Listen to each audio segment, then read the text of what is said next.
Hi! In front of me is OPPO FIND X5 LITE, and today I would like to show you how you can connect it to printer.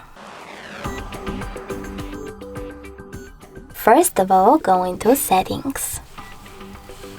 Now you need to click on Connection and Sharing over here, scroll down and tap on Print.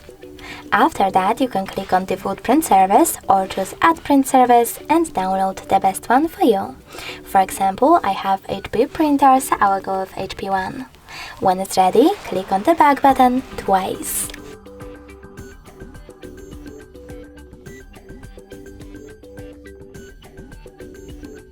Now select one of your services by tapping on the chosen one and click on this switcher if it's not already on. Your device is now looking for a printer. When it finds one, it will connect to it right away.